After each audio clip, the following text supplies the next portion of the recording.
कोलकाता नगर निगम के 1 number ward के BJP के उम्मीदवार आशीष कुमार त्रिवेदी जी हमारे साथ हैं। हम उनसे बात करेंगे कि टीएमसी के गढ़ में क्या बीजेपी सेंध लगा पाएगी, क्या कहेंगे आप?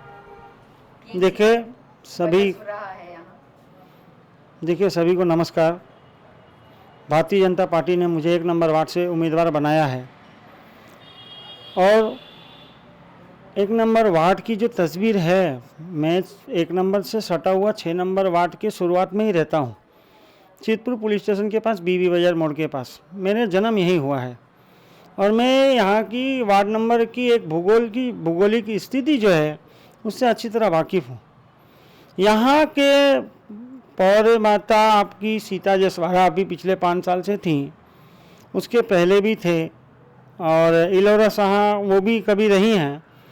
आज साधारण सी जो तकलीफ़ें हैं, जो जिसे कहा जाता है बिजली पानी रोटी कपड़ा मकान की बात करना, लेकिन आप 1 नंबर वार्ड में जाके देखिए, बी बाजार मोड़ से बालानगर तक, बालानगर से सीती मोड़ से वापस चिड़िया मोड़ आइए और वापस चिड़िया मोड़ से बी बाजार आइए। यहाँ की रोडों के हाल, फुटपाथों में कब्जा, फुटपाथों का हाल, बस्तियों के अंदर में पानी की व्यवस्था, बस्तियों की महिला बहनें बेटियाँ बाहर निकल के आकर के आप मैंने नहाना धोना बर्तन माजना, घरों में अभी बात हो रही है पानी पहुँचाएंगे। तो आज ये 10-12 साल से जो सरकार है यहाँ पे और उसके यहाँ पे काउंसिलर लोग हैं, आज तक भी पानी नहीं पहुँचा पाए, नालियों की सफाई नहीं कर पाए, फुटपाथ साफ नहीं। रोड आप खुद जाके देख लीजिए, मैं कंप्लेन नहीं करूँगा, मैं एक उम्मीदवार हूँ। अगर मुझे यहाँ की जनता जिताती है तो मैं ये चाहूँगा कि हर एक जनता का जो तकलीफ़ है, जो साधारणतः इस वातावरण में रहा जाए, साफ़ सुथरा थोड़ा सा काम हो। नालियाँ ओपन है, बारिश में पानी भर जाता है, डेंगू मलेरिया की आप रिपोर्ट देख लीजिए। अभी जो हाल में डेंगू मलेरिया आई थी, क्या रिपोर्ट वहाँ के लोकल डॉक्टर को चैम्बरों में पता करिए, वो लोग में क्या माने कितने तकलीफ़ों में वहाँ पे आज बस्ती आज भी भरमार है। और जो बिल्डिंगें बन रही हैं वो सब अनलीगल बन रही हैं, कोई रोड मैप नहीं है। आज एक बिल्डर अगर कोई परमिशन लेके बनाता है तो उसको इतना गैप छोड़ना पड़ेगा, इतना सामने स्पेस देना पड़ेगा, बहुत सारी कानूनें हैं। लेकिन वहाँ पे अगर कोई टीएमसी का गुंडा, वहाँ का उसी के नेता प्रमोटर बनाएंगे तो उनके लिए कोई लीगल कानून नहीं आता है कि उनके ऊपर लागू हो, मापजोक हो कारपोरेशन। लेकिन कारपोरेशन उनके हाथ में है, सरकार उनकी है, उनके जो नेता और बिल्डर जो करना चाहते हैं वही कर रहे हैं। सरकार उनकी है आपने कहा, आप बीजेपी विपक्ष से हैं, तो क्या लगता है कि आपको अगर आप जीत के आते तो पूरी तरह से वो सहयोग मिल पाएगा जो अभी टीएमसी को मिल रहा है? क्यों नहीं मिल पाएगा? मैं वार्ड का प्रतिनिधि रहूँगा अगर मैं जीत के आता हूँ।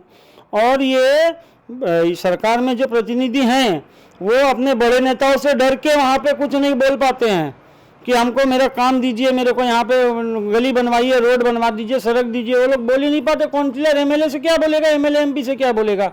और सरकार 1 नंबर है, 1 मैन आर्मी की है यहाँ, उनके आगे कुछ चलता नहीं है। तो लड़के और छीन से हक लेना पड़ता है, यहाँ मिलता नहीं है। मनुष्य का जीवन छोटा सा जीवन है, उस जीवन के अंदर में अगर पौरनिधि बनी है, प्रतिनिधि बनी है, काउंसिलर हैं, एमएलए, तो सबका तो अपना अपना भाई बाजा बज रहा है। जनता तो वही हर बार 5 साल में एक बार सपना दिखाया जाता है, मैं सड़क बना दूंगी, पार्क बना दूंगी, ये बना दूंगी। 1 नंबर वार्ड का एक इतिहास रहा है। उधर में बालानगर म्यूनसिपलिटी से इधर से बॉर्डर है और इधर में अपना 1 number ward Calcutta municipality corporation चालू होता है। आप बीटी रोड के ऊपर में खुले नाले देख लेंगी, ये कौन सा सड़क बनाया, खुला नाला आज भी है। काम की शुरुआत हुई, बंद हो गई।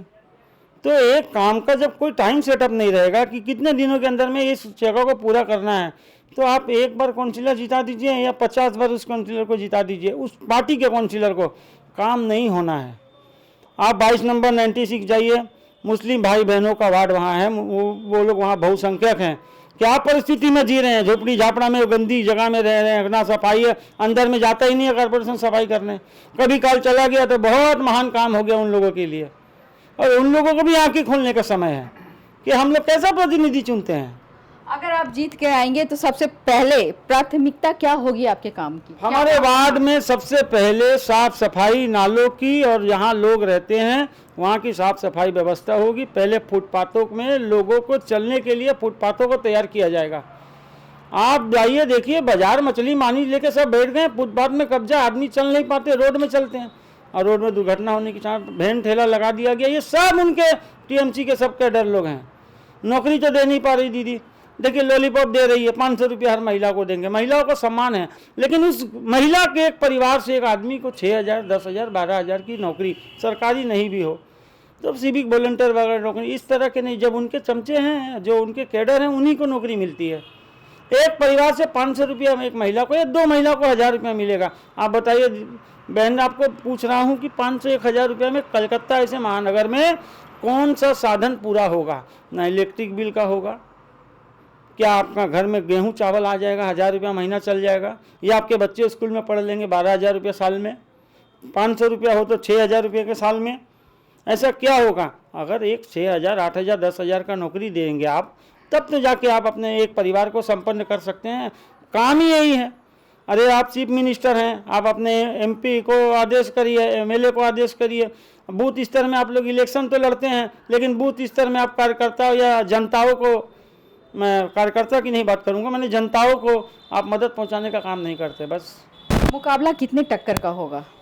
एक तरफ बीजेपी, एक तरफ टीएमसी। पश्चिम बंगाल में ये आप परिस्थिति जानती हैं कि मुख्य विपक्षी पार्टी से बीजेपी है और जनता ने आशीर्वाद दिया। 38% विधानसभा या लोकसभा जो भी कहिए वोट है, कम नहीं हुआ। और आपका 77 एमएलए थे, कुछ चले गए हैं, और आने वाले समय में जनताओं का प्यार आशीर्वाद भाजपा पे बना रहेगा, क्योंकि वो जानती है, जनता भी जानती है कि देश का हित कौन कर सकता है। आपने देखा कि पेट्रोल डीजल का दाम अगर केंद्र में कम हुआ तो राज्य में क्यों नहीं हुआ? ये जिद है, ये अड़ियल स्वभाव है, हम नहीं कम करेंगे। माने आप एक राज्य में रह करके आप देश का भी, जो और भी राज्य माने इस चीज़ को कि हमने कम किया, तो आप क्यों नहीं कम किया? आपकी क्या जनता बंगाल की नहीं है? आपकी, आपको तकलीफ नहीं होती है, लेकिन आप तो लड़ेंगी ना मोदी से, और मोदी को दुनिया सलाम कर रहा है। मोदी की बात दुनिया मानता है। आपका नारा क्या होगा? किसका? आपका नारा क्या होगा विकास का? सबका साथ, सबका विकास, सबका विश्वास। तो त्रिवेदी जी भी मोदी जी के नक्शे कदम पर चलते हुए सबका साथ, सबका विकास, इसी विश्वास के साथ वो इस बार चुनावी अखाड़े में जंग जीतने को तैयार हैं। कैमरामैन मनोज सिंह के साथ मैं प्रीति पासवान, सीएन राष्ट्र, कोलकाता।